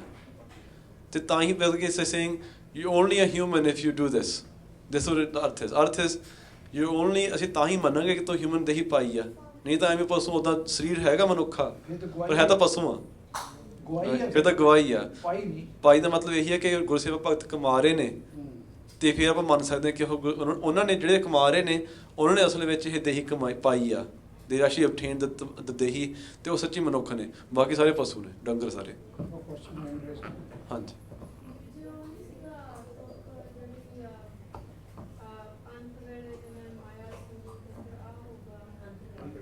ਹਾਂਜੀ ਆਓ अंतकाल जो स्त्री समय ऐसी चिंता मैं जे मरे बेसवा जौन बार उतरे। हाँ एग्जैक्टली, ਇਹ ਤੋਂ ਸਾਨੂੰ ਸੰਕੇਤ ਮਿਲ ਜਾਂਦਾ, ਪਤਾ ਲੱਗ ਜਾਂਦਾ ਕਿ ਜੋ ਅਸੀਂ ਕਰਮ ਕਰਦੇ ਹਾਂ ਉਸ ਮੁਤਾਬਕ ਸਾਨੂੰ ਸਜ਼ਾ ਮਿਲਦੀ ਹੈ। ਇਹ ਨਹੀਂ ਜ਼ਰੂਰੀ ਕਿ ਸਾਰੀਆਂ ਸਜ਼ਾ ਮਿਲਣੀਆਂ ਨੇ, ਉਹ ਤਾਂ ਗੁੱਸੇ ਦੀ ਮਰਜ਼ੀ ਹੈ। ਸਾਡਾ ਫੁਰਨਾ ਕੀ ਹੈ, ਹਾਂਜੀ, ਉਹਦੇ ਮੁਤਾਬਕ ਸਾਨੂੰ ਮਿਲਦਾ ਹੈ। How does it affect your Gursikh Jeevan if you have hatred for other Gursikhs? ਜੇ ਅਸੀਂ ਹੋਰ ਗੁਰਸਿੱਖਾਂ ਨਾਲ ਨਫ਼ਰਤ ਰੱਖਦੇ ਆ, ਸਾਨੂੰ ਕਿਵੇਂ ਇਫੈਕਟ ਹੁੰਦਾ ਹੈ? ਹਾਂਜੀ, ਜਿਹੜੀ ਨਫ਼ਰਤ ਆ ਇਹ ਤਾਂ ਕਿਸੇ ਲਈ ਵੀ ਨਹੀਂ ਚੰਗੀ ਹੈ, ਗੁਰਸਿੱਖਾਂ ਲਈ ਤਾਂ ਖਾਸ ਕਰਕੇ ਬਹੁਤ ਮਾੜੀ ਆ। ਅਤੇ ਇਹਦਾ ਇਫੈਕਟ ਤਾਂ ਪੈਣਾ ਹੀ ਪੈਣਾ ਹੈ ਕਿ ਜਦੋਂ ਤੁਸੀਂ ਕਿਸੇ ਨੂੰ ਹੇਟ ਕਰਦੇ ਆ ਅਤੇ ਇਹਦੇ ਨਾਲ ਹੀ ਤੁਸੀਂ ਉਸ ਨੂੰ ਨੀਵਾਂ ਵੀ ਸਮਝਦੇ ਆ, ਜਾਂ ਆਪਣੇ ਤੋਂ ਭੈੜਾ, ਜਾਂ ਤੁਸੀਂ ਆਪਣੇ ਮਨ ਵਿੱਚ ਹੀ ਕੋਈ ਚੀਜ਼ ਡਿਵੈਲਪ ਕਰੀ ਜਾਂਦੇ ਆ ਜਿਹੜੀ ਤੁਹਾਡੇ ਲਈ ਹਾਨੀਕਾਰਕ ਹੈਗੀ ਆ। ਤਾਂ ਜਿਹੜੀ ਹੇਟਰਡ ਆ ਇਹ ਜਿੱਥੇ ਤੁਸੀਂ ਨਾ ਦੂਜੇ ਜਿਹੜੇ ਬੰਦੇ ਨੂੰ ਤੁਸੀਂ ਹੇਟ ਕਰਦੇ ਆ ਉਹਦਾ ਇੰਨਾ ਨੁਕਸਾਨ ਨਹੀਂ ਕਰਦੇ ਤੁਸੀਂ ਜਿੰਨਾ ਤੁਸੀਂ ਆਪਣਾ ਨੁਕਸਾਨ ਕਰਦੇ ਹੇਟ ਕਰਨ ਵਾਲੇ, ਕਿਉਂਕਿ ਉਹਨਾਂ ਦੇ ਮਨ ਦੀ ਸ਼ਾਂਤੀ ਵੀ ਜਾਂਦੀ ਲੱਗਦੀ ਆ ਅਤੇ ਉਹ ਈਰਖਾ ਦੀ ਅੱਗ ਵਿੱਚ ਸੜਦੇ ਵੀ ਰਹਿੰਦੇ ਆ। ਤਾਂ ਇਸ ਕਰਕੇ ਕਦੀ ਵੀ ਹੇਟ ਨਹੀਂ ਕਰਨਾ ਚਾਹੀਦਾ। Hate is dangerous for your self more than ਜਿਹਨੂੰ ਤੁਸੀਂ ਕਰ ਰਹੇ ਹੋ ਉਹਦੇ ਨਾਲੋਂ।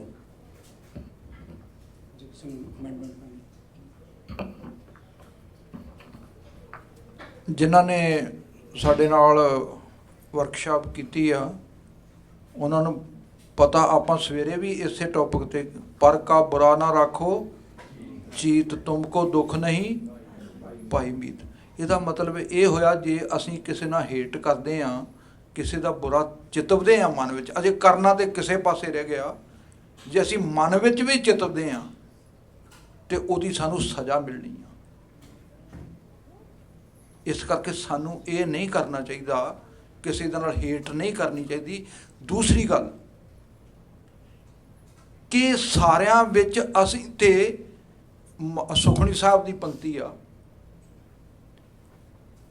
ਭਈ ਉਹਨਾਂ ਦਾ ਅਰਥ ਇਹ ਆ ਕਿ ਜਿਨ੍ਹਾਂ ਨੇ ਰੱਬ ਨੂੰ ਹਰ ਇੱਕ ਵਿੱਚ ਵੇਖਣਾ ਆ, ਆਪਸ ਕੋ ਜੋ ਜਾਣੇ ਨੀਚਾ ਸੋ ਗਣੀਏ ਸਭ ਤੇ ਉੱਚਾ, ਹਰ ਹਰ ਨਾਮ ਤਿਨ ਘਟ ਘਟ ਚੀਨਾ। ਇਸ ਤਰ੍ਹਾਂ ਵੀ ਆਉਂਦੀ ਆ ਨਾ ਪੰਕਤੀ, ਉਹਦੀ ਪਹਿਲੀ ਪੰਕਤੀ ਕੀ ਆ? ਹਰ ਹਰ ਨਾਮ ਤਿਨ ਘਟ ਘਟ ਚੀਨਾ।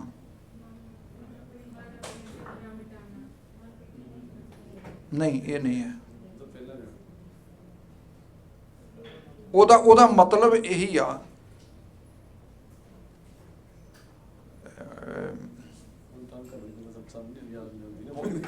ਅਸੀਂ ਬੁੱਢੇ ਹੋ ਗਏ ਜਾਂ ਕਾ ਮਨ ਹੋਏ ਸਗਲ ਕੀ ਰੀਨਾ ਹਰ ਹਰ ਨਾਮ ਤਿਨ।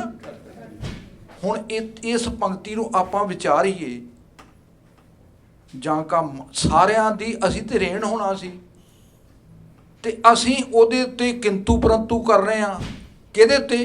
ਰੱਬ ਤੇ। ਅਸੀਂ ਉਸ ਬੰਦੇ ਤੇ ਨਹੀਂ ਕਰ ਰਹੇ, ਕਿਉਂਕਿ ਉਹਦੇ ਵਿੱਚ ਵੀ ਪਰਮੇਸ਼ਰ ਦੀ ਜੋਤ ਆ।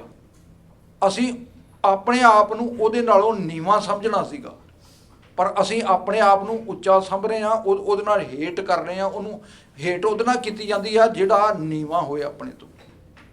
ਇਸ ਕਰਕੇ ਇਹ ਭੁੱਲ ਕੇ ਨਹੀਂ ਕਰਨਾ। ਜਿਹੜਾ ਇਹ ਕਰੂਗਾ ਨਾ ਉਹ ਜਾਣਦਾ ਨਹੀਂ ਉਹਨੂੰ ਕਿੰਨੀ ਸਜ਼ਾ ਮਿਲਣੀ ਆ। ਪਹਿਲੀ ਗੱਲ, ਜਿਹਨੇ ਤਜਰਬਾ ਕੀਤਾ ਹੋਵੇ ਉਹਦਾ ਬਿਲਕੁਲ ਸਿਮਰਨ ਬੰਦ ਹੋ ਜਾਏਗਾ। ਜਿਹੜਾ ਹੇਟ ਕਰੇਗਾ, ਇਹ ਕੁਦਰਤ ਦਾ ਹੀ ਕ੍ਰਿਸ਼ਮਾ ਹੈ ਕਿ ਸਾਨੂੰ ਇਸੇ ਕਰਕੇ ਤੇ ਜਿਨ ਪ੍ਰੇਮ ਕੀਓ ਤਿਨ ਹੀ ਪ੍ਰਭ ਪਾਇਓ। ਪ੍ਰੇਮ, ਇਹ ਮਾਰਗ ਤੇ ਪ੍ਰੇਮ ਦਾ ਆ। ਅਸੀਂ ਹੇਟ ਕਿਸੇ ਨਾਲ ਕਰ ਹੀ ਨਹੀਂ ਸਕਦੇ। ਅਸਲ ਵਿੱਚ ਇਹ ਗੱਲ ਆ, ਸਾਰੇ ਅਸੀਂ ਸਮਝਣਾ ਸਾਰਿਆਂ ਨੂੰ ਸਾਡੇ ਤੋਂ ਚੰਗੇ ਆ। ਕਬੀਰ ਸਾਹਿਬ ਤੇ ਹਮ ਬੁਰੇ ਹਮ ਤਜ ਭਲੋ ਸਭ ਕੋਏ ਜਿਨ ਐਸਾ ਕਰ ਬੂਝਿਆ ਮੀਤ ਹਮਾਰਾ, ਉਹ ਸਾਡਾ ਮਿੱਤਰ ਹੈ। Hate the karma, not the person, right? Someone does something wrong, someone does something bad, you can hate the action, you can't hate the person. Because it's not the person who's doing it, it's that Vikas is making them do it. We know that saying that something is wrong doesn't mean that we hate the person, we're just saying that that's wrong. What is the best way to deal with someone who you have trouble with, like a mother-in-law?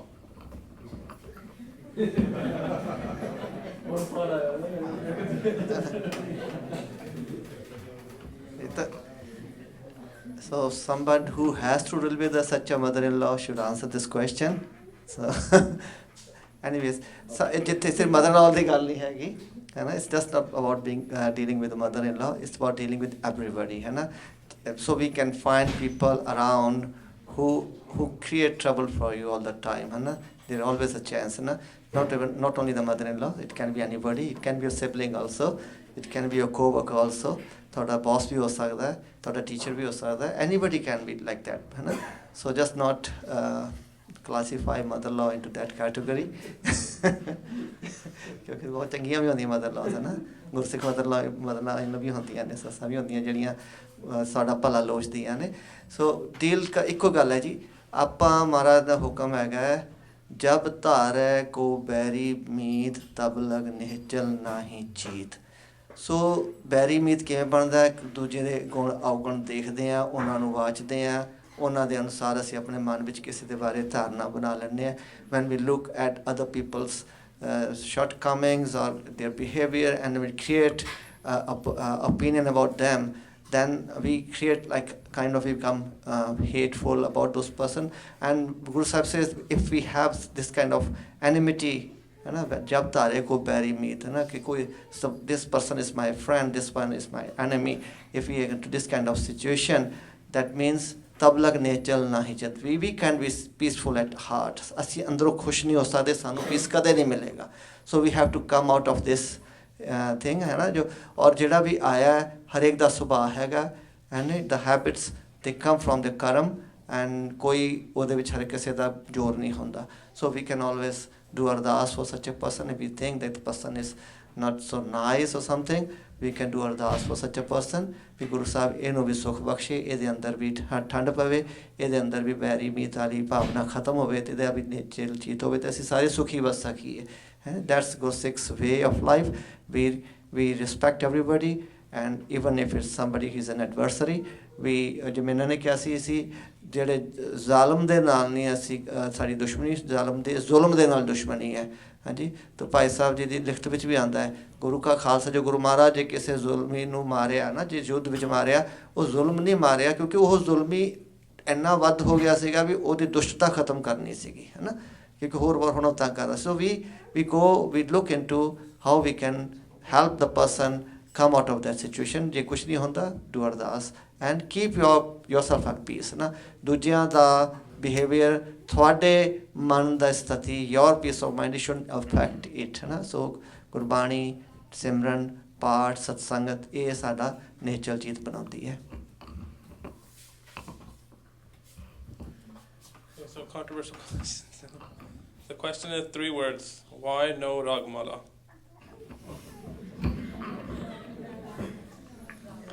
So this is usually a question which you try to avoid in public discussions, but I think it's okay if we touch it a little bit. The question shouldn't really isn't not a valid question, because to answer that question we have to do a very long discussion, right? But Panthik Maryada, what is consensus throughout all 6 is that depending on the place where Akhand Path Sahib or Sahaj Path is being done, Bhog can be done at Mundavani or Ragamala, depending on where the part is being done, depending on which Gursikh is doing that part. So it's not, if someone does part with Ragamala or someone does part without Ragamala, they're not classified as Tankhaiya, or there's no excommunication. It's totally valid opinion. So we don't believe in Ragamala. We don't believe as Gurbani of Guru Sahib, which is why we don't read Ragamala. We believe there's Bedavi to read Ragamala with Gurbani, because it's not Guru Sahib's Krit, right? And we're not the only ones. The majority of the Panth believes this. All of the Pratan Gursikhs, all the Pratan scholars, Pratan Gurmukhs, if we go through majority that way, majority of Panth believes that Ragamala is not Bani. Along with Ratanmala, Jittar Likhin Muhammada, Siyai ki Bid, right? Wasit Nama, there's a lot, right? It's not Gurbani, not Guru Sahib's Krit.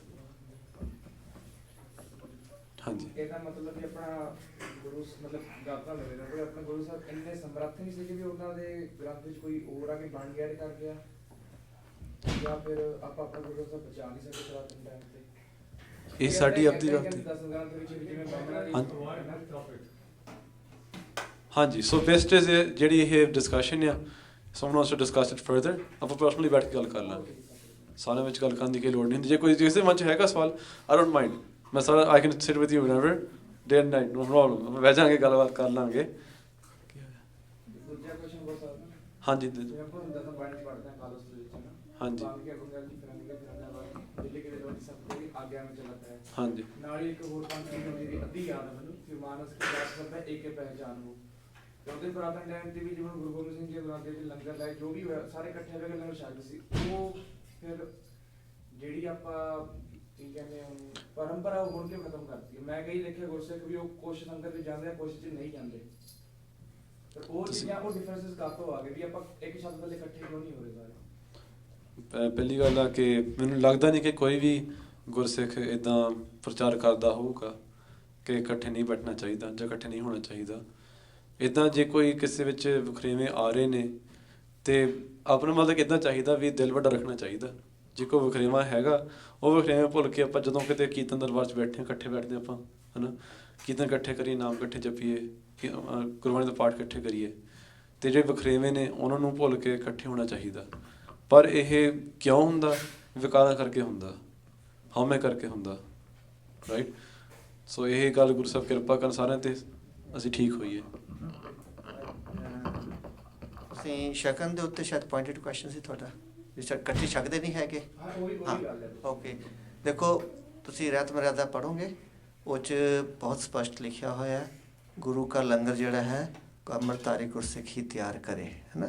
ਹੁਣ ਸਾਡੇ ਗੁਰਧਾਮਾਂ ਵਿੱਚ ਬਹੁਤ ਜ਼ਿਆਦਾ ਢਿੱਲ ਪੈ ਗਈ ਹੈ। ਅਸੀਂ ਪੇਡ ਈਵਨ ਕਿ ਨੌਨ ਸਿੱਖਸ ਨੂੰ ਵੀ ਲੈ ਆਉਂਦੇ ਗੁਰਧਾਮਾਂ ਵਿੱਚ, ਹੈ ਨਾ, ਆਮ ਹਰ ਥਾਂ 'ਤੇ ਹੋ ਗਿਆ, ਠੀਕ ਹੈ। ਹੁਣ ਜਿਹੜਾ ਗੁਰਸਿੱਖ ਸਰਬਲੋ ਨੂੰ ਤੁਸੀਂ ਪਿਆਰ ਕਰਦੇ ਹੋ ਨਾ, ਸਰਬਲੋ ਤੁਸੀਂ ਮੰਨਦੇ ਹੋ ਗੁਰੂ ਦਾ ਘਰ ਦੀ ਇਹ ਮਰਿਆਦਾ ਹੈਗੀ ਹੈ।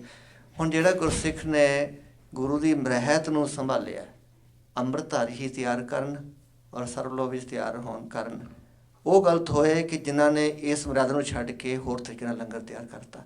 ਸੋ ਉਹਨਾਂ ਨੇ ਉਸ ਮਰਿਆਦਾ ਨੂੰ ਸੰਭਾਲਣ ਵਾਸਤੇ ਜੇ ਉਹਨਾਂ ਨੇ ਅਲੱਗ ਤੋਂ ਤਿਆਰ ਕਰਿਆ ਅਤੇ ਉਹਨੂੰ ਛਕਿਆ ਅਤੇ ਇਟਸ ਨਾਟ ਰੋਂਗ, ਹੈ ਨਾ। ਉਹਨਾਂ ਨੇ ਗੁਰੂ ਦੀ ਮਰਿਆਦਾ ਜਿਹੜੀ ਅਸਲ ਹੈਗੀ ਹੈ, ਜਿਹਨੂੰ ਅਸੀਂ ਢਿੱਲ ਪਾ ਦਿੱਤੀ ਹੈ, ਢਿੱਲ ਸਾਡੀ ਹੋਈ ਹੈ, ਕੌਮ ਦੀ ਢਿੱਲ ਹੈ, ਅਸੀਂ ਉਹਨੂੰ ਅਸੈਪਟ ਕਰੀ ਜਾ ਰਹੇ ਹਾਂ। ਅੱਜ ਇਤਿਹਾਸਕ ਗੁਰਧਾਮਾਂ 'ਤੇ ਵੀ ਪੇਡ ਲਾਗਰੀ ਰੱਖੇ ਜਾਂਦੇ ਨੇ, ਠੀਕ ਹੈ। ਮੈਂ ਵੱਡੇ ਵੱਡੇ ਕੀਰਤਨ ਦਰਬਾਰਾਂ 'ਚ ਇੰਡੀਆ 'ਚ ਦੇਖਿਆ, ਉੱਥੇ ਬੀੜੀ ਪੀਣੇ ਆ ਕੇ ਵੀ ਭੋਜਨ ਬਣਾ ਦਿੰਦੇ ਨੇ, ਫਿਰ ਉਹ ਗੁਰੂ ਸਾਹਿਬ ਦੇ ਅੱਗੇ ਲਿਆ ਕੇ ਉਹਨੂੰ ਭੋਗ ਵੀ ਲਵਾਇਆ ਜਾਂਦਾ ਹੈ।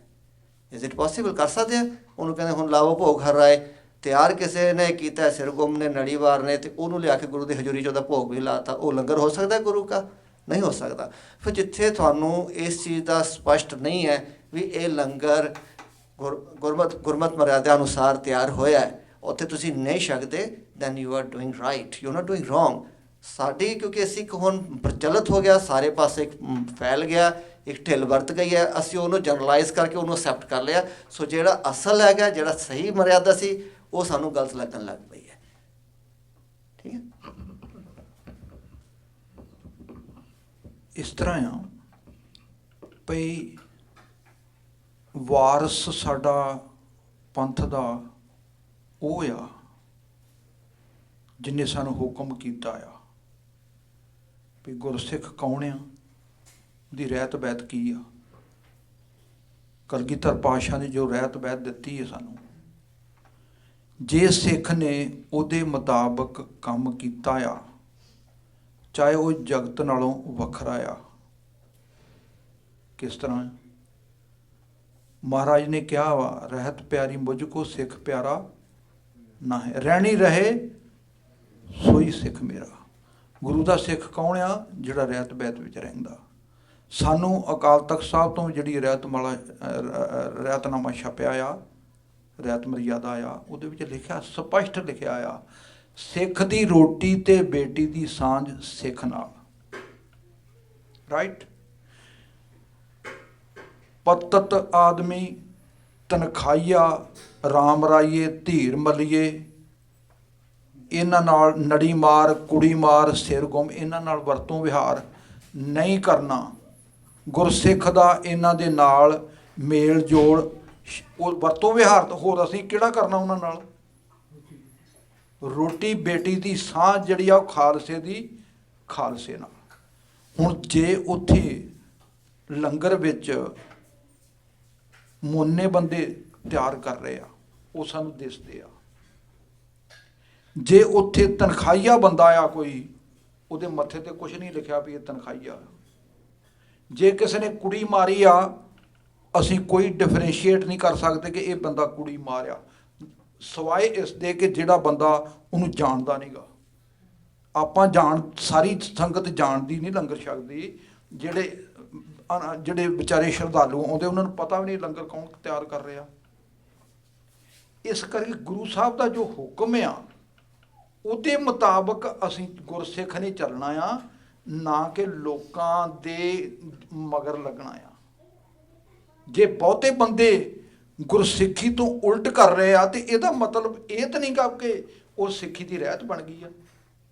ਨਹੀਂ, ਜੋ ਗੁਰੂ ਸਾਹਿਬ ਦੇ ਕਸਵੱਟੀ ਲਾ ਰਹੇ ਆ ਸਾਨੂੰ, ਸਿੱਖ ਦੀ ਰੋਟੀ ਤੇ ਬੇਟੀ ਦੀ ਸਾਂਝ ਸਿੱਖ ਨਾਲ, ਤੇ ਆਹ ਜਿਹੜੇ ਕਲਾਜ਼ਾਂ ਨੇ ਸਿਰ ਗੁੰਮ, ਕੁੜੀ ਮਾਰ, ਨੜੀ ਮਾਰ, ਇਹਨਾਂ ਨਾਲ ਨਹੀਂ ਵਰਤਣਾ। ਉਹ ਲੋਕ ਕੌਣ ਨੇ? ਉਹ ਸਾਰੇ ਬੇਦੀਨ ਨੇ, ਉਹਨਾਂ ਦਾ ਕੋਈ ਦੀਨ ਮਜ਼ਹਬ ਨਹੀਂ ਆ। ਹਾਲੀ ਕਿ ਉਹ ਆਪਣੇ ਆਪ ਨੂੰ ਕੋਈ ਸਿੱਖ ਵੀ ਅਖਾਉਂਦਾ ਹੋਊਗਾ, ਕੋਈ ਹੋਰ ਵੀ ਆਪਣਾ ਡਿਫਰੈਂਟ ਆਪਣੇ ਧਰਮਾਂ ਤੋਂ ਵੀ ਹੋਣਗੇ। ਸਾਡਾ ਉਸ ਨਾਲ ਕੋਈ ਮਤਲਬ ਨਹੀਂ ਆ। ਜੋ ਗੁਰੂ ਸਾਹਿਬ ਨੇ ਕਿਹਾ ਹੈ ਉਹ ਗੁਰ ਕਹਿਆ ਸਾਕਾਰ ਕਮਾਓ, ਗੁਰ ਕੀ ਕਰਨੀ ਕਾਹੇ ਤਾਓ। ਗੁਰੂ ਦੀ ਕਰਨੀ ਵੱਲ ਨਹੀਂ ਅਸੀਂ ਜਾ ਸਕਦੇ। ਗੁਰੂ ਦੀ ਕਰਨੀ ਕੀ ਆ ਉਹ ਗੁਰੂ ਜਾਣਦਾ ਆ। ਜੋ ਗੁਰੂ ਨੇ ਹੁਕਮ ਕੀਤਾ ਅਸੀਂ ਉੱਤੇ ਪਹਿਰਾ ਦੇਣਾ ਆ। ਇਹ ਲੋਕੀ ਤੇ ਸਾਰੇ ਇਸੇ ਤਰ੍ਹਾਂ ਕਹਿੰਦੇ ਆ ਵੀ ਇਹ ਜਦ ਜੀ ਇਹਨਾਂ ਦੀ ਨਵੀਂ ਗੱਲ ਆ, ਕੋਈ ਸਾਡੀ ਨਵੀਂ ਕੋਈ ਗੱਲ ਨਹੀਂ, ਗੁਰਸਿੱਖਾਂ ਦੀ ਕੋਈ ਨਵੀਂ ਗੱਲ ਨਹੀਂ ਹੈ।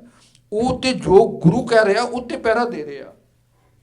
ਉਹ ਕੋਈ ਵਾਧੂ ਨਹੀਂ ਕਰ ਰਹੇ, ਉਲਟ ਨਹੀਂ ਕਰ ਰਹੇ, ਸਿੱਖੀ ਤੋਂ ਉਲਟ ਨਹੀਂ ਕਰ ਰਹੇ। ਇਸ ਕਰਕੇ ਇਹਨਾਂ ਗੱਲਾਂ ਵਿੱਚ ਪੈਣ ਦੀ ਲੋੜ ਨਹੀਂ ਆ। ਆਪਾਂ ਨੂੰ ਗੁਰਸਿੱਖੀ ਕਮਾਉਣੀ ਆ। ਬਾਕੀ ਸਾਰੇ ਸਾਥੋਂ ਚੰਗੇ ਆ। ਕਬੀਰ ਸਾਹਿਬ ਤੇ ਹਮ ਬੁਰੇ, ਮਨ ਦੀ ਨਿਰਮਾਣਤਾ ਰੱਖਣੀ ਆ। ਅਸੀਂ ਆਪਣੇ ਆਪ ਨੂੰ ਲੋਕਾਂ ਨਾਲੋਂ ਹੰਕਾਰ ਨਹੀਂ ਕਰਨਾ, ਪਰ ਜੋ ਗੁਰੂ ਦੀ ਰਹਿਤ ਆ ਉਹ ਪਾਲਣੀ ਆ। ਅਖੀਰਲੀ ਕੁਐਸਚਨ, ਪੰਥ ਵਿੱਚ ਇੰਨੀਆਂ ਵੰਡੀਆਂ ਕਾਤੋਂ ਨੇ, ਨਫ਼ਰਤ, ਵੈਰ, ਵਿਰੋਧ? It hurts me a lot. Waheguru ji is so loving. Waheguru, ਜਿਹੜਾ ਗੁਰੂ ਦਾ ਪੰਥ ਆ ਉਹਦੇ ਵਿੱਚ ਕੋਈ ਵੀ ਵੰਡੀ ਨਹੀਂ ਹੈਗੀ, ਕੁਛ ਵੀ ਨਹੀਂ ਹੈਗਾ। ਜਿਹੜੇ ਗੁਰੂ ਦੇ ਬਚਨ ਆ ਉਹ ਜਿਹੜੇ ਮੰਨਦੇ ਆ ਉਹ ਹੀ ਅਸਲੀ ਚੀਜ਼ ਹੈ। ਜਿਹੜੇ ਉਸ ਤੋਂ ਪਰੇ ਹਟ ਜਾਂਦੇ ਆ ਉਹ ਇੱਕ ਵੰਡੀ ਬਣ ਜਾਂਦੀ ਹੈ। ਇੱਕ ਵੰਡੀ ਉਹ ਆ ਜਿਹੜੇ ਗੁਰੂ ਦੇ ਹੁਕਮ ਮੰਨਣ ਵਾਲੇ ਆ, ਇੱਕ ਹੈਗੇ ਆ ਜਿਹੜੇ ਨਹੀਂ ਮੰਨਦੇ ਜਾਂ ਘੱਟ ਮੰਨਦੇ ਜਾਂ ਇੱਕ ਨਵੀਂ ਚੀਜ਼, ਨਵੀਂ ਰਾਹ ਬਣਾਉਂਦੇ ਆ। ਅਤੇ ਇਸ ਕਰਕੇ ਜਿਹੜਾ ਗੁਰੂ ਦਾ ਪੰਥ ਆ ਉਹ ਤਾਂ ਹਮੇਸ਼ਾ ਹੀ ਨਿਰਾਲਮ ਆ। ਉਹਦੇ ਵਿੱਚ ਕੋਈ ਵੰਡੀ ਨਹੀਂ, ਉਹ ਇੱਕ ਹੀ ਆ। ਜਿੱਥੇ ਦਾ ਮਰਜ਼ੀ ਹੋਵੇ, ਭਾਵੇਂ ਗੋਰੇ ਬਣ ਜਾਣ ਸਿੱਖ, ਕਾਲੇ ਬਣ ਜਾਣ, ਕੋਈ ਬਣ ਜਾਣ, ਉਹ ਸਿੱਖ ਦੇ ਸਿੱਖ ਹੀ ਆ ਜਿੰਨਾ ਚਿਰ ਉਹ ਗੁਰੂ ਦੇ ਹੁਕਮਾਂ ਦੇ ਅਨੁਸਾਰ ਆ। ਜਦੋਂ ਮਨਮਤ ਵਿੱਚ ਐਡ ਹੁੰਦੀ ਆ, ਹੁਣ ਦੇਖ ਸਕਦੇ ਕਿੰਨੀ ਬੜੀ ਮਨਮਤ ਐਡ ਹੋਈ ਆ, ਤਾਂ ਉਹਦੇ ਕਰਕੇ ਹੈਗਾ ਆ ਕਿ ਜਿਹੜਾ ਮਨ ਦੇ ਮਗਰ ਲੱਗ ਕੇ ਕੋਈ ਹੋਰ ਢਿੱਲ ਪਾ ਲੈਂਦਾ, ਫਿਰ ਉਹਨੂੰ ਮੰਨ ਲੈਂਦਾ ਕਿ ਇਹ ਠੀਕ ਆ। ਅਤੇ ਕਿਉਂਕਿ ਵੱਡੀਆਂ ਚੀਜ਼ਾਂ, ਗੁਰੂ ਦੀਆਂ ਚੀਜ਼ਾਂ ਔਖੀਆਂ ਆ, ਹੈ ਨਾ। ਗੁਰੂ ਦੀ ਘਾਲ ਕਰਵਾਉਣੀ ਬੜੀ ਔਖੀ ਆ। ਤਾਂ ਜਿਹੜੇ ਮਨ ਦੇ ਮਗਰ ਲੱਗਣ ਵਾਲੇ, ਉਹ ਕੋਈ ਨਾ ਕੋਈ ਢਿੱਲ ਵਾਲੀ ਲੱਭ ਕੇ ਇੱਕ ਚੀਜ਼ ਖੜੀ ਕਰ ਲੈਂਦੇ ਆ, ਹੈ ਨਾ। ਪਹਿਲਾਂ ਕਦੀ ਅੰਮ੍ਰਿਤ ਸੰਚਾਰ ਬਿਨਾਂ ਕੇਸਕੀ ਤੋਂ ਨਹੀਂ ਹੁੰਦਾ ਸੀਗਾ ਅਕਾਲ ਤਖ਼ਤ ਸਾਹਿਬ ਦੇ ਉੱਤੇ। ਤਾਂ ਫਿਰ ਕੀ ਹੋਇਆ ਕਿ ਉੱਥੇ ਕੋਈ ਜਥੇਦਾਰ ਬਣਿਆ, ਉਹਦੀ ਆਪਣੀ ਵਾਈਫ ਨੇ ਦਸਤਾਰ ਬੰਨੀ ਸੀਗੀ। ਉਹਨੇ ਹਫ਼ਤੇ ਵਿੱਚ, ਮਹੀਨੇ ਵਿੱਚ ਇੱਕ ਦਿਨ ਰੱਖ ਲਿਆ ਕਿ ਉੱਦਣ ਬਿਨਾਂ ਕੇਸਕੀ ਤੋਂ ਵੀ ਹੋ ਜਾਇਆ ਕਰੇਗਾ ਅੰਮ੍ਰਿਤ ਸੰਚਾਰ। ਤਾਂ ਢਿੱਲ ਵਾਲੇ ਲੋਕ ਉਸ ਦਿਨ ਨੂੰ ਉਡੀਕਦੇ ਰਹਿੰਦੇ ਸੀਗੇ। ਉੱਦਣ ਲੋਕ ਸਾਰੇ ਬੀਬੀਆਂ ਆ ਜਾਣੀਆਂ ਵੀ ਅੱਜ ਤਾਂ ਬਿਨਾਂ ਕੇਸਕੀ ਤੋਂ ਆਪਾਂ ਛਕ ਸਕਦੇ ਹਾਂ। ਤਾਂ ਫਿਰ ਉਹ ਹੀ ਵੱਧਦਾ 2 ਵਾਰੀ ਹੋ ਗਿਆ, 3 ਵਾਰੀ ਹੋ ਗਿਆ, ਫਿਰ ਪੱਕਾ ਹੀ ਹੋ ਗਿਆ ਕਿ ਕੇਸਕੀ ਦੀ ਲੋੜ ਹੀ ਨਹੀਂ ਹੈਗੀ, ਹੈ ਨਾ। ਇਹ ਜਿਹੜੀਆਂ ਢਿੱਲਾਂ ਹੋਈਆਂ ਇਹਨੇ ਫਰਕ ਪਾਤੇ ਆ। ਅਦਰਵਾਈਜ਼ ਪੰਥ ਵਿੱਚ ਕੋਈ ਫਰਕ ਨਹੀਂ, ਕੋਈ ਅਮੈਂਡਮੈਂਟ। ਠੀਕ ਹੈ ਜੀ, ਓਕੇ ਜੀ। ਵਾਹਿਗੁਰੂ ਜੀ ਕਾ ਖਾਲਸਾ, ਵਾਹਿਗੁਰੂ ਜੀ ਕੀ ਫਤਿਹ।